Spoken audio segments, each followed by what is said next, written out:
Hello and welcome to another fun-filled edition of Adam's Music Box, where today is an historic anniversary because it was on this day in 1985 that Frank Zappa testified before the Senate Commerce Committee about censorship. And he really hit it out of the park.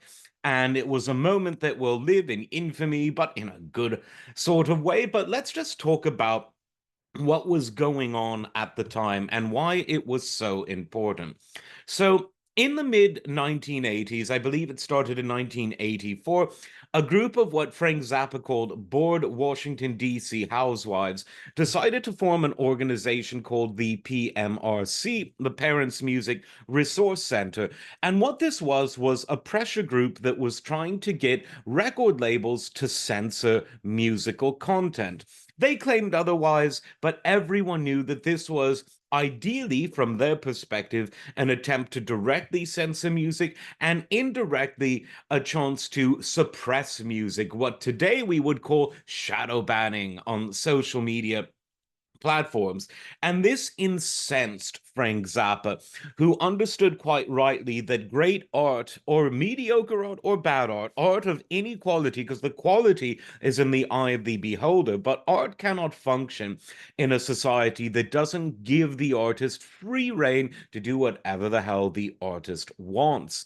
And likewise, it's also an issue for consumers because, as he told the Senate, it takes away the freedom of the vast majority of the consuming public who wants to buy whatever records they want to buy, all under the guise of protecting children. When if you actually believe that lyrics on a record are somehow dangerous or spooky, that's the job of the parents. And I would say that it's, in my view, the job of the parents to try to introduce kids to as much musical variety as possible, not because of some good and evil that's contained in the music, but because the more music you're exposed to, the more you as a kid can make informed decisions that will help shape your musical tastes for the rest of your life. And if you value music, as Zappa did, and as I do, I think that's very important. But the idea that there's seven spooky words that will make you do things while hearing other words won't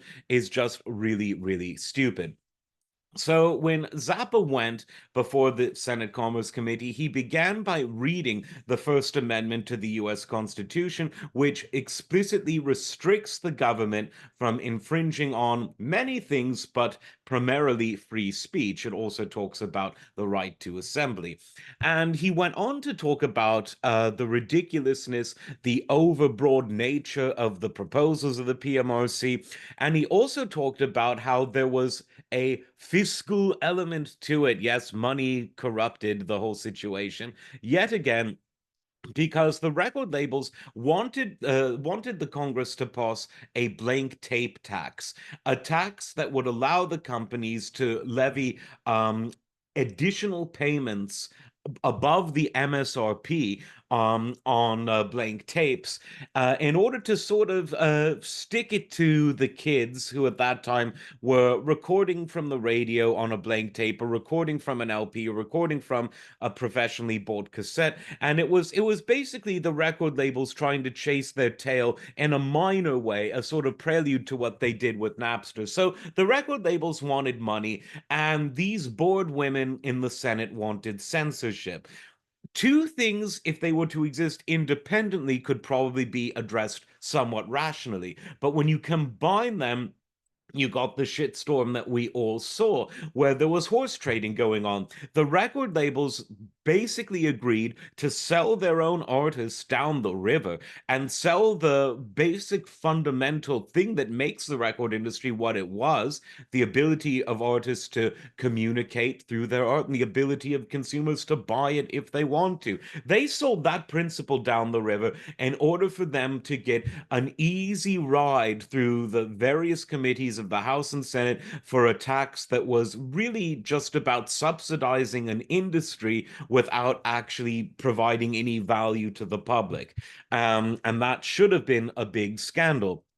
Zappa made many, many other good points. Also, that MTV was indirectly to blame for this because the fact that music videos had become so ubiquitous by the mid 80s, it allowed both local and national news shows to put the music videos as bumpers before and after a segment on this story. If they didn't have that, it wouldn't have been as sensational. So they would say, coming up on the news at 5, a band that's gone too far and is poisoning the mind of the young. And they'd have a video of Dee Snider, running around being all crazy on a music video and that sort of thing. I should also say that, yeah, Dee Snider and John Denver also testified on that same day, and they were also really great. Zappa, because I'm a Zappa fan, he kind of stole the show for me, but all three provided very important testimony. Now, the PMRC kept going up through the 90s, and they eventually sort of faded away.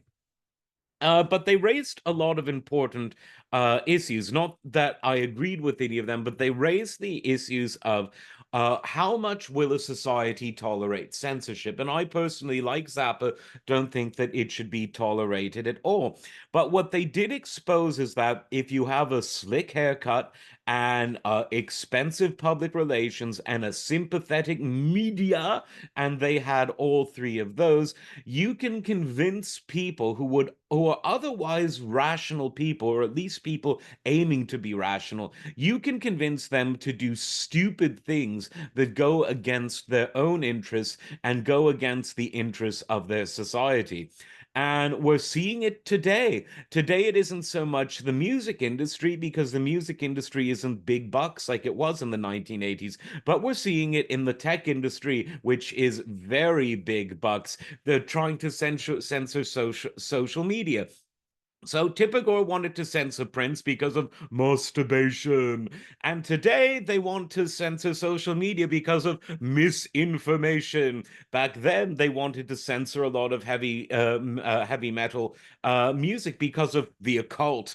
Today they want to censor social media because of hatred. Back then they wanted to censor a lot of rap music because of violence. Today they want to censor a lot of news reportage because of national security.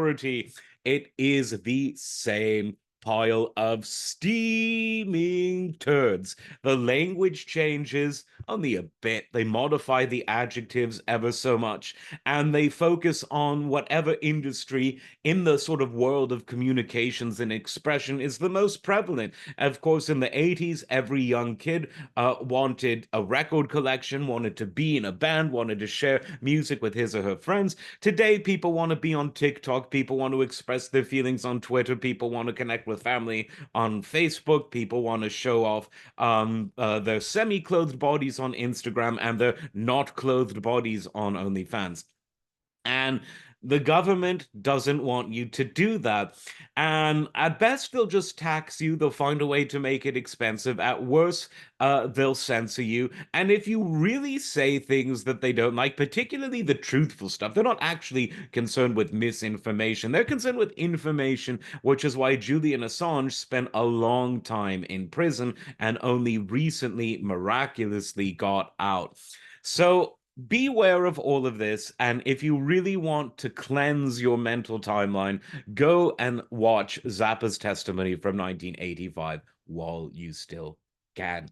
Like, subscribe, and we'll see you next time. Take care.